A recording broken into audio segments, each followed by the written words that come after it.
After a huge weekend in Major League Baseball, at least 3 things have been made abundantly clear. The Dodgers are a mess, the Mets are a mess, and the Yankees are a mess. The Cubs and the Cardinals are making their way to London later this week. And might the Angels actually be good, consistently, for once?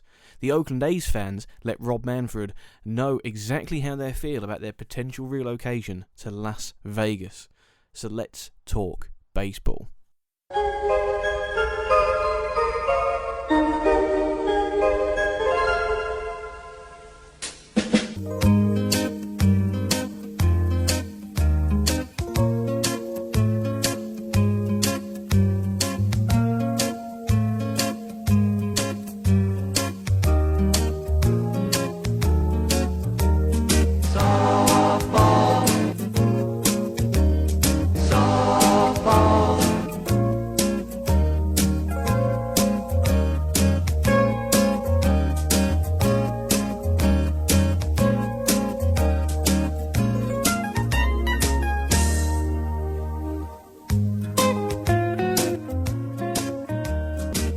Morning, good afternoon, good night to whoever may be listening to this. I am Tom Scholes. I am the host of the first episode of Let's Talk Baseball, the baseball podcast where I discuss all things Major League Baseball, any team, anytime, anywhere, with no bias, with no agenda. And even though I am a fan of a team, and if you follow me on social media, @_Tom Scholes on Twitter, you will see immediately who I root for, who I follow, but that doesn't mean I have an agenda against any particular team. I see it how I see it, and I call it how I call it. Okay? And we're just going to jump straight into this episode, because I feel like the niceties for the fans of these 3 teams, they're not in the mood for it. The Dodgers, the Yankees, and the Mets. All 3 teams, prior to the season, were tipped to be World Series candidates. They were tipped to be 3 of the biggest teams to challenge for the title, if not the 3 biggest, because the Yankees and the Dodgers always have that about them. They've always got the expectation due to, where they're from and the fan expectation, the media expectation, and the history of the ball clubs, etc. Whereas the Mets had a different kind of pressure, where they had a huge off-season yet again, bringing in some top players. And yes, they were hampered by the injury of Edwin Diaz in the World Baseball Classic, but they were a good enough team, in theory, to be able to make do without him. What has happened to these 3 teams has been made abundantly clear in the past couple of weeks, that whilst the Dodgers have a positive record, whilst the Yankees have a positive record, and the Mets don't have a positive record, is that they are just not up to the standards that you would anticipate a team like this to be. When the Dodgers are being swept by the Giants, when the Yankees are being swept by the Red Sox, you know things are not in a good way. Do you know what I mean? Like, you can lose games, and for people that aren't as accustomed to the world of baseball as some fans will be, let's take NFL fans, for example. If you're an NFL fan and you're dabbling into the world of Major League Baseball, and you're used to an 18-game season where every loss means something, it has ramifications on a lot of things within the season. Your playoff hopes can range from a sure certainty to you might make the wild card based upon 1 or 2 losses. For baseball, it's not that. Certainly not at this time of the year anyway. However, there can be indicators in these losses that point towards something within a bigger picture.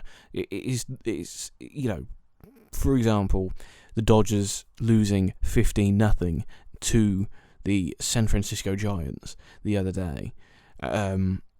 It was 0-0. It was 0-0, 0-0, zip. Both teams had bupkis on the board going into the 5th inning.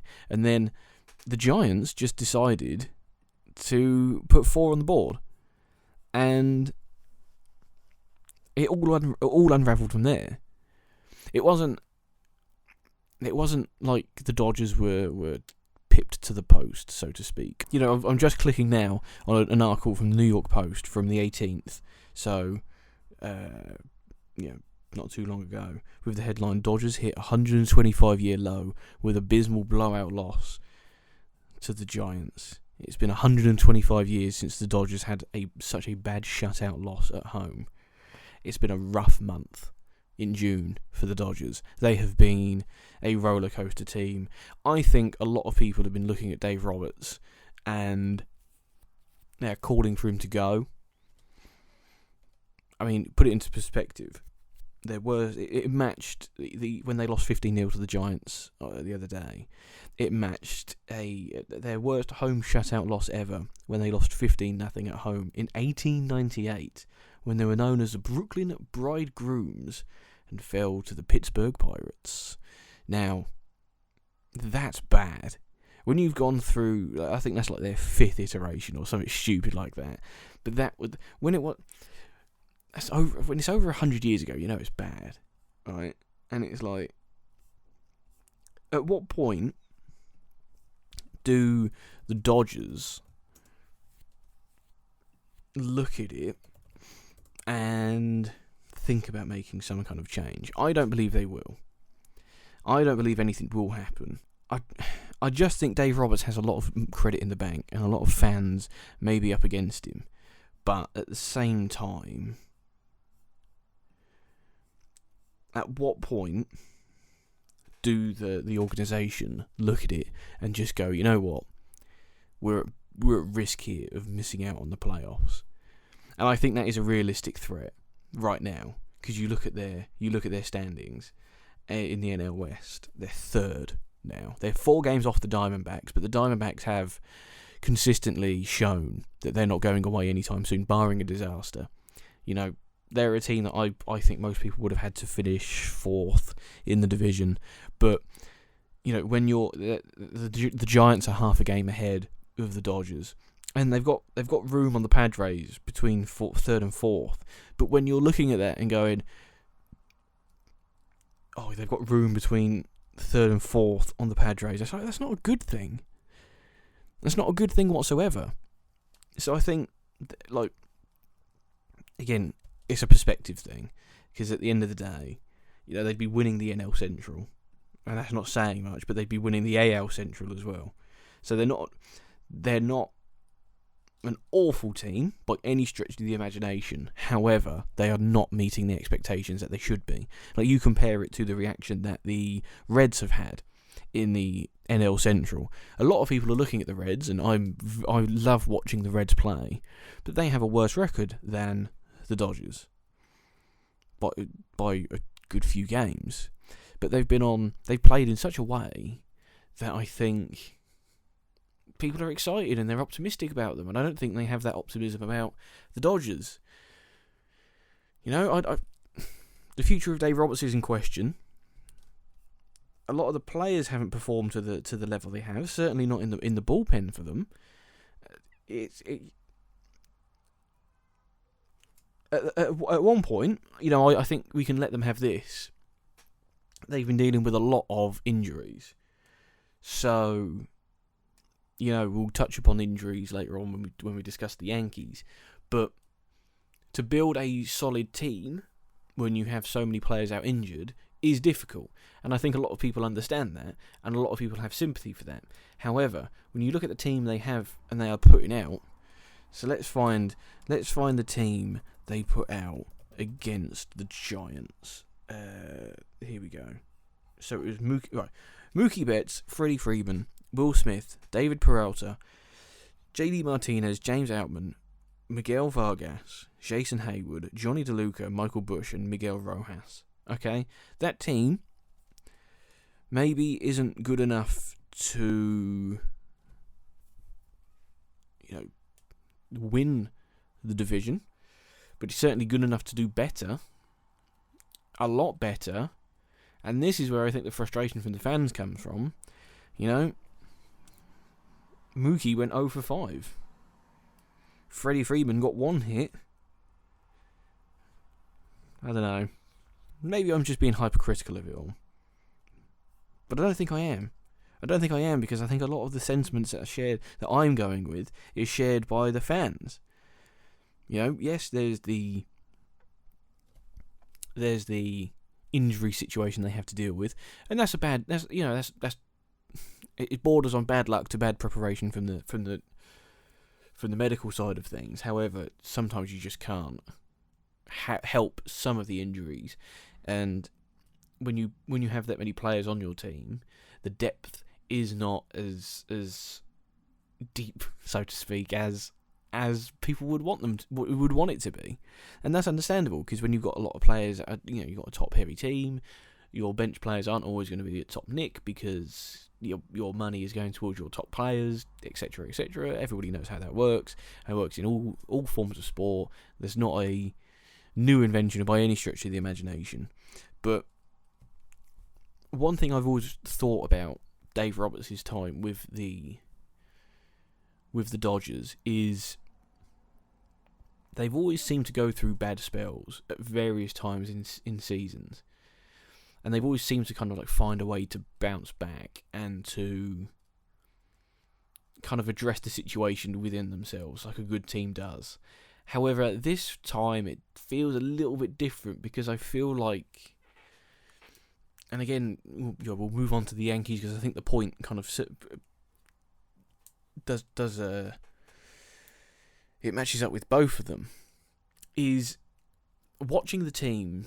And when they fall behind to 2 runs, or when the opposition has a rally going, as we saw with the Yankees against the Red Sox, you don't have the faith you once did, maybe a year or two ago.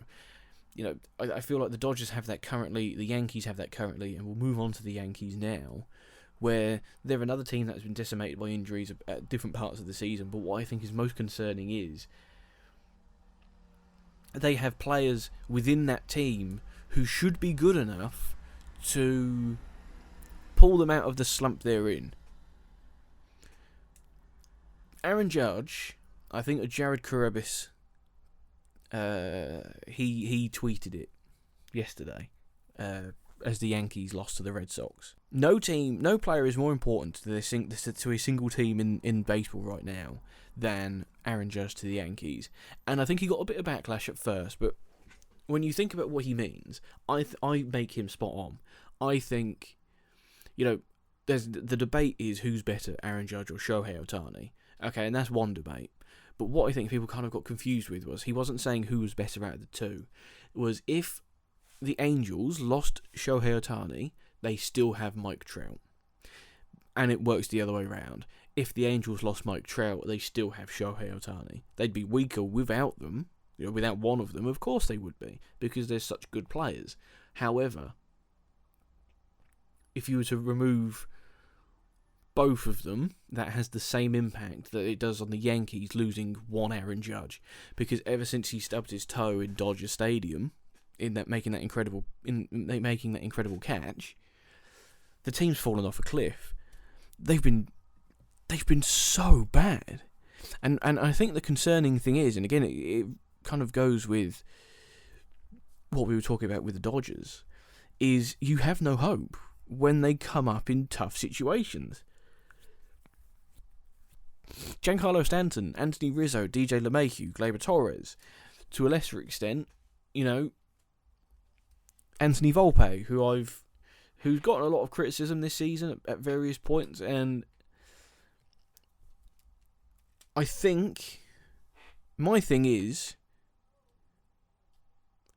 the kid's young, he's learning. If they have put their faith in him, then that's good for them. But if you're reliant and you blame the fortunes of the team down to Anthony Volpe's development, then it's not a very good team. And I've maintained this opinion for quite a while, even when the Yankees weren't in such a slump. I think, we'll go back to the standings again, and you look at the AL East. It's a stacked league anyway. Every team's above 500, and that's not bad. But the Yankees would be leading the AL Central, and they'd be, competing with the Astros. Or they'd be exactly the same as the Astros in the AL West. They'd be winning the NL Central, and they'd be competing with the Dodgers in the NL West. So I think that goes to kind of what we were saying with the Dodgers, in that, and you could bring the Astros into this as well. I for various reasons, I'm not a massive fan of the Astros, but I just think with the Yankees, they need to pick up soon, both offensively on the plate and on the mound, or else they're out of contention. They might miss the playoffs, and I don't think that's too much of a stretch to say, to be honest, because you look at the Angels and they're picking up steam. You would imagine the Astros will pick up steam. You'd imagine that the Yankees will pick up steam at some point. However, they're only Toronto are a half game back. Boston are 2. Everyone was looking at Boston and going, they're inconsistent, they're not very good, but they've still got a positive record. Seattle aren't far back. And then the gap becomes a bit bigger. But I think there are a handful of teams, like you look at the Tampa Bay Rays are in, Texas Rangers are in, and then you look at the AL Central and they're a mess. So it doesn't really matter who gets in there, because I'll guarantee whoever they play will lose. They'll lose to them, whether it's the Twins or the Guardians. With all due respect to the Tigers, the fact that the Tigers are 3rd in that division is, quite frankly, a disgrace. However, that's a discussion for another time. The Yankees are in I think, anyway, the Yankees are in serious danger, if they don't address it soon, of missing out on the playoffs. I really do believe that. Because even if they get into the wild card, which, looks likely, I don't trust them to make a run. You look at the Rays are on fire. The Rangers are on fire. Even like Orioles, there's a good vibe about them. They're a very good team, but I'm quite big on looking at teams and seeing a vibe, and they're a vibe. The Angels have picked it up, and we'll talk about them shortly. The Astros, you'd imagine them to pick it up, and the gap between the Blue Jays and the Yankees isn't as big as maybe it would seem. And the Yankees have been on a terrible run, 3-7 in their last 10 games. It's been terrible from them. I think the next question will have to be, from the Yankees' perspective, is, well, what do you do next? Because you can't wait around for Harrison Bader and Aaron Judge to come back, and Carlos Rodon, who, as good a pitcher as he was in San Francisco, you're paying a lot of money for this guy, and you don't know when he's coming back. Garrett Cole has been, top form when he hasn't faced Rafi Devers this season, because he just has a weird thing against him. Nestor Cortez has been, terrible. Let's just put it bluntly, he was fantastic last year, and if we're going to give him the high praise for a very good season last year, we have to give him equally negative review given on the poor start he's had this season. Luis Severino looks done. Put him in AAA and see if he can regain some of his form. Domingo Germán, I don't like him anyway, but he blows hot and cold on this occasion. The bullpen, Michael King got rocked against the Red Sox, and it wasn't fun. It was very uncharacteristic. But then, at the same time, is it uncharacteristic? Because he hasn't been on top form in recent times anyway. Clay Holmes is Clay Holmes, but he hasn't been put in positions recently to make saves, and when he did make the save against the Mets, it felt like it should have been a rallying moment, and then the Mets go and beat them, which is looking even worse when you consider how bad the Mets have been. And I think this is, we'll move on to the Mets now. They lost to the Cardinals, the terrible Cardinals, but they've been hot and cold. They beat the Cardinals on Saturday night. They beat the Cardinals beat them in the last 2 games. They won 1, lost 1 against the Yankees. They won 1, lost 2 against the Pirates. The Braves embarrassed them 3 games in a row. And I think of the 3 teams that are concerned, I don't know if the Mets should be the most concerned, because what was their expectation should have been to win the division, and they're nowhere near it at the moment. They're so far off it that they're not going to win the division. It's too late now.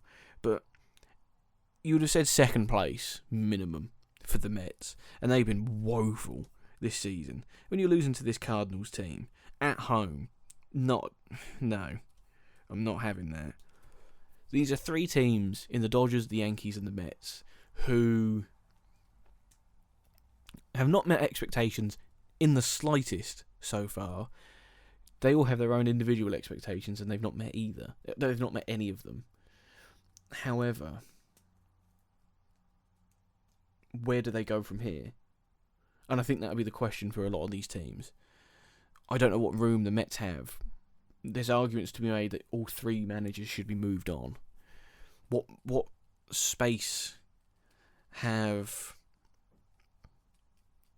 the Mets got to move around in terms of trades before the deadline to improve this team who have been below par? The Dodgers are the same, and the Yankees, I would expect them to make some moves. You know, you look at who would be selling at the deadline. The team that I'm looking at are the Cardinals. Maybe even the Padres. Who do you get in touch with? Certain players are untouchable rather, and they will not be moved. But you have to identify what the issues are that can't be done without coaching within that team.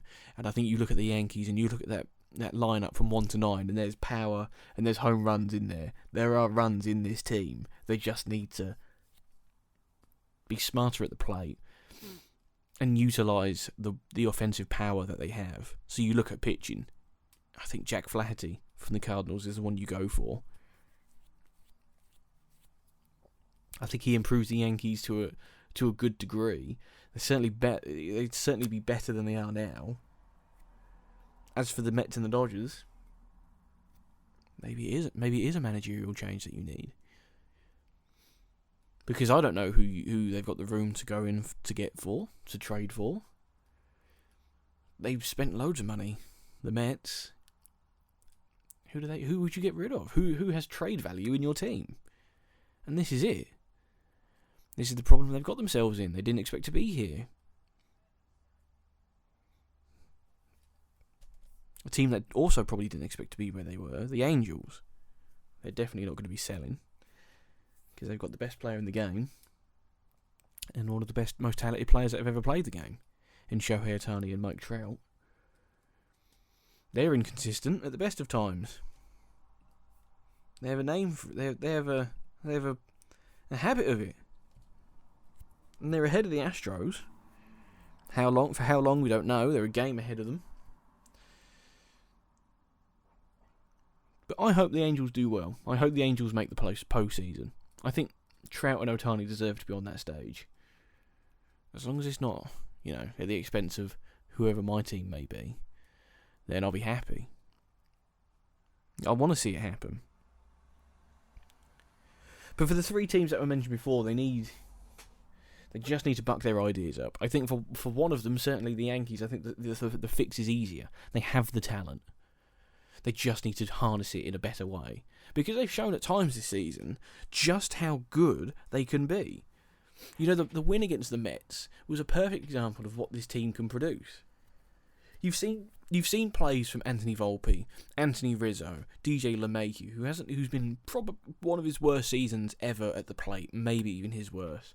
Josh Donaldson is a unpopular character amongst fans on social media, but he has the talent to make it work and to be a threat. Giancarlo Stanton needs to buck up his ideas and get moving soon, or else he's going to be booed yet again by the fans, who aren't afraid to let people know when they're not on top form, and they'll get on their back. They don't care. They'll boo anyone. These are expecting fans, and the Mets fans will be the same, because the expectancy from the fans shifted when you make the moves you make. You've got Pete Alonso there, Jeff McNeil, who are top players, but when you bring in Max Scherzer, Justin Verlander, Francisco Lindor, people like that,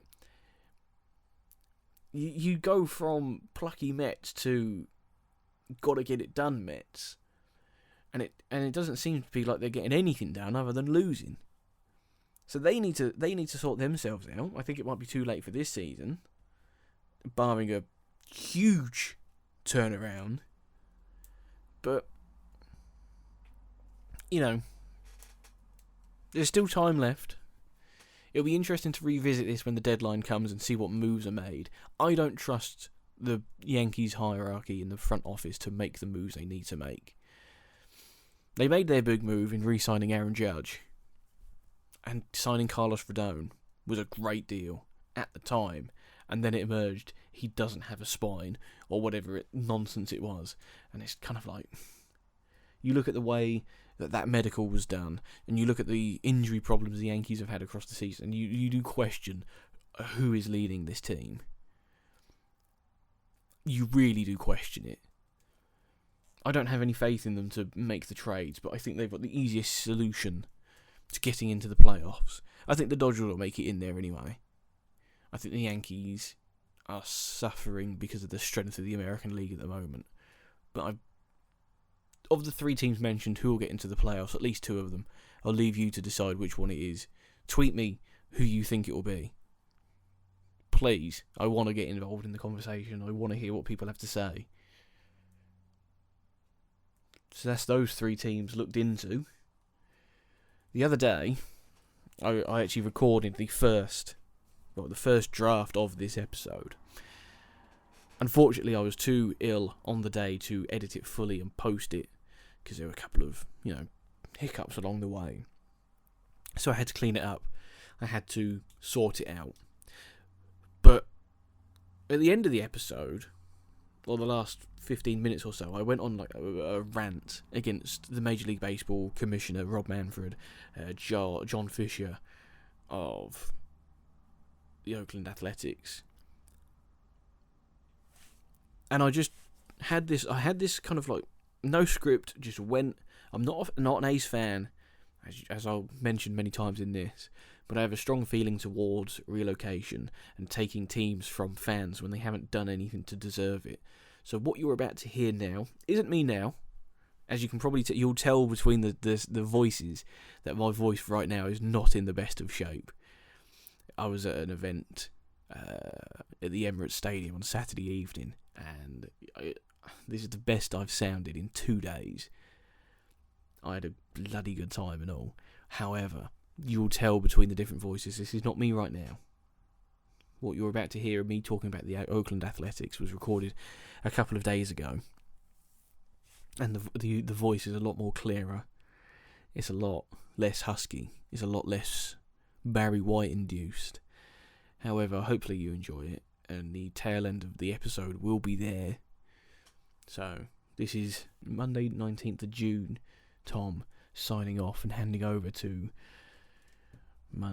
Friday the 16th of June, Tom, who has a lot clearer voice and a lot to say about the Oakland Athletics. Now, the next topic that I want to delve into is happening close to the Dodgers, just as close to Ohtani and the Angels, and it's up the coast, up the state, to Oakland, and the Oakland A's, where Mr. Rob Manfred, the Commissioner of Major League Baseball, has been speaking about the potential relocation of the Oakland A's to Las Vegas. This piece by June Lee in ESPN, fantastic writer. Major League Baseball Commissioner Rob Manfred fired back Thursday against the backlash facing Oakland Athletics owner John Fisher, who hopes to move the team to Las Vegas. "I feel sorry for the fans in Oakland," Manfred said. "I do not like this outcome. I understand why they feel the way they do. I think the real question is, what is it that Oakland was prepared to do? There is no Oakland offer. They never got to the point where they had a plan to build a stadium at any site. It's not just John Fisher. The community has to provide support. And at some point, you come to the realization that it's not just going to happen." I saw this yesterday. Now, I have to preface this by saying I'm not an A's fan. In the nicest way possible, I don't care for the A's. They are harmless to me. They are inoffensive to me. I neither love them nor hate them. I don't dislike them nor do I like them. They're a fan base who has been through hell and back. They have dealt with stars emerging and stars being traded. they probably would have had a dynasty if the owners would have paid their way, but that is something I'm going to speak about in a minute. I'm not an A's fan. Where the A's play is irrelevant to me. However, I don't like teams being taken from a passionate place, a passionate fan base that has history attached to it, and moved elsewhere where there was another situation that was viable. Everybody, if you're English and you're listening to this and you like football, the obvious example is Wimbledon moving to Milton Keynes. I am from Milton Keynes. I was born before the Dons came around and Wimbledon moved up here. I was 7 years old when they played their first game, so I remember somewhat bits about it. And it wasn't right. No one had a problem with Milton Keynes having a team. They had a problem with Wimbledon being moved elsewhere, when they have history attached to it, when they're a community club. And I see the same thing here. They tried it with the Columbus Crew in Major League Soccer, and I spoke to people about that, and I was very passionate about that as well. If you want to give Austin a team, as that was there, no one's got a problem with you expanding the league and adding you an Austin FC. Just don't take the Crew away. And it's the exact same here with Oakland and Las Vegas. If you were to speak to people around the league and said, look, we're going to give Vegas a team. It's going to be a new team. The Las Vegas Riders. I don't know where that's come from, but let's just go with that. They say to people that, look, we're going to give Vegas a team. Okay? It's going to be built. We've got the plans. We've got the permission to build a stadium. We've got the funds. Let's do it. Let's go for it. I don't think many people would have a problem with that. You'd have to ask the people of Las Vegas for that, but I don't think many people around the league would care that much. They would probably also say, well, if you're going to give Vegas a team, give Montreal the Expos back. But if you were to say to them, we're going to take the A's out of Oakland and we're going to move them to Vegas, I think a lot of people would be like, maybe not within the league, because as we're going to see in the next couple of days, that their sentiment will be heard and they'll be voted on. But I don't think people would take it because it isn't right. I know it's more of an American sports thing, but I think people are now becoming 20, 30 years ago, you could kind of get away with it because there wasn't Twitter, there wasn't social media, and there wasn't the total backlash that you would see all the time. You'd see it at the games, but ultimately you'd go home and you'd leave it. What they're doing is taking a team from a community that has lost the Raiders, ironically to Las Vegas, that have lost the Warriors, they've gone to San Francisco, and they're going to have nothing left. This is the one last hope that Oakland has for sport, because they just want to go to Vegas. In a statement to ESPN, the Oakland mayor's office pushed back against Manfred's characterization, back when he said there was no bid, there was no help. There was a very concrete proposal under discussion, and Oakland had gone above and beyond to clear hurdles, including securing funds for infrastructure, providing an environmental review, working with other agencies to finalise proposals. The reality is the A's ownership had insisted on a multi-billion-dollar 55-acre project that included a ballpark, residential, commercial and retail space. In Las Vegas, for whatever reason, they seemed satisfied with a 9-acre leased ballpark on leased land. If they had proposed a similar project in Oakland, we feel confident a new ballpark would already be under construction. What that tells me is that the A's ownership had no intention of staying in Oakland. They didn't want to stay in Oakland. It's someone asks you out for a meal. You don't want to go, but you're too cowardly to say anything else. So what do you do? You make outrageous demands. Well, I only want to go somewhere where they'll, feed me grapes as I sit down in my foot spa. Well, where are you going to find a place like that? It's impossible to find. But when you go out with someone you want to go with, you do whatever needs be. If you make outrageous demands for one, but not for another, that says everything that you need to know. And that's what's happened here. Don't have a problem at all with Vegas having a team. Went to Vegas. I've quite enjoyed the place. we spent time at the Las Vegas ballpark where the minor league team of the Diamondbacks play, I believe it is, for the NFL Pro Bowl not too long ago. Pro Bowl training, and it was a nice little drive from the Strip. About a 15-20 minute drive. Nice sunny weather. It was suitable for a minor league team, and there might be an appetite for a baseball team there, a major league team there. But I don't know, it's just sad. It's just sad that this is what's happened, because this isn't what was meant to happen. If you want to give them a team, then give Vegas a team. Don't pretend like you care about the A's. Rob Manfred is a kind of guy, and I'm sure every commissioner is disliked by the fans because they don't give them everything that the fans want. And I get that, because commissioners and higher-ups in companies like these have a lot of people to answer for, and a lot of people to answer to, and a lot of decisions to make, and not every decision can be popular. But there's a bit of empathy that could be had here. Don't say the community needs to get more involved. The community doesn't have a say in any of this. If the community wanted them to stay, they do everything they can, and they are doing everything they can because they want them to stay. Not because they want them to go. They've lost every other team they have. It's ridiculous. Like no one in hockey, I guess, has a problem. I'm not a huge hockey fan, but hear me out. The Las Vegas Golden Knights are their own team, right? As far as I know, I'm going to have to check it up now, because I genuinely don't know. But as far as I know, they were their own entity. They were founded in 2017 as an expansion team. Right? I'm sure there are hockey fans that don't look at them the same way they would for, I don't know, the Toronto Maple Leafs, I think it is.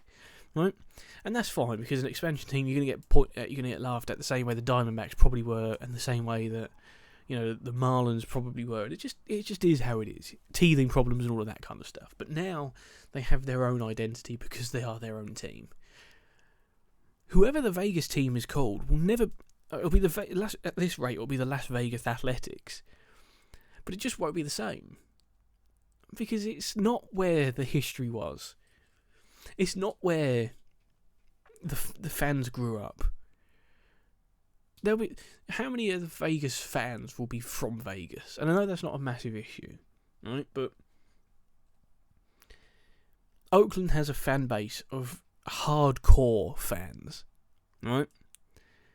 How many people from Vegas would be going as tourists? How many would be going as followers for the road team? You see it with the Yankees play the Dodgers in Los Angeles. There's a lot of Yankees fans because a lot of people move out to Los Angeles, and it's a bit more neutral and it's a bit more even in the crowd. Similar when the Mets played the Yankees not too long ago, it was a mix of both. How many people from Los Angeles will make the trip to Vegas for the game? This is it. Whereas with Oakland, when the fans are there, as they showed the other night, they are intimidating.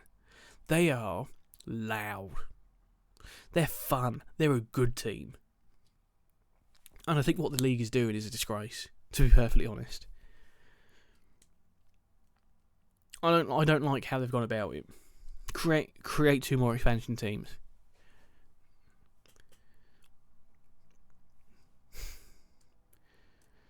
And the patronising, it was great. It was great to see what this year, almost an average... it was great, Manfred said. It's great to see what this year, almost an average Major League Baseball crowd in the facility for one night. That's a great thing. Even Bryce Harper, who is from Las Vegas, has had his say on it. I feel sorry for the fans in Oakland, Harper said.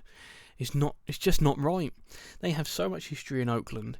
You're taking a team out of a city. I'm pretty sad because all of the history and all the greatness they've seen. I see the A's as Oakland. I don't see them as Vegas. And that's it. The A's have been part of Oakland for more than half a century.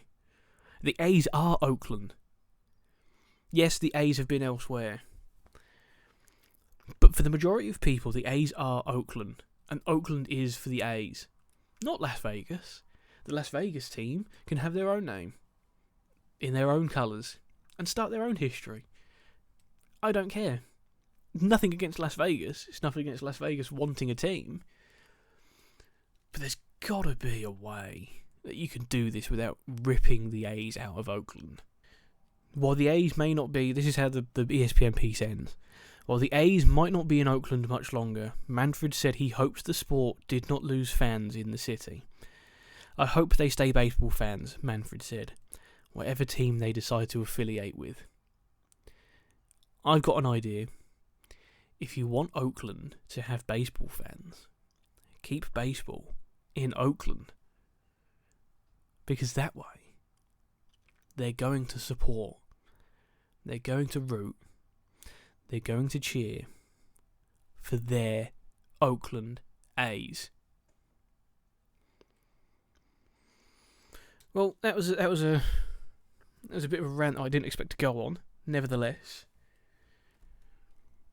I'm happy to have done it. I'm happy to get it out of the system. I've read a lot about this situation on Twitter, and I'm not happy with it. As a human being, I'm happy to see people fight for what they love.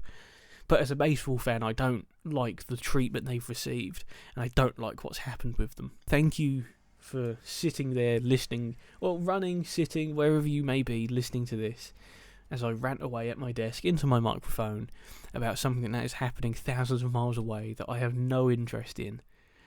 I say I have no interest in it as I just sit here shouting at a computer and a microphone for however many minutes it was. But again, thank you for listening in, wherever you may be doing, wherever you are. This has been Let's Talk Baseball. Subscribe to the podcast feed. You can find this wherever you listen to your podcasts. And thank you for listening. Have a nice day.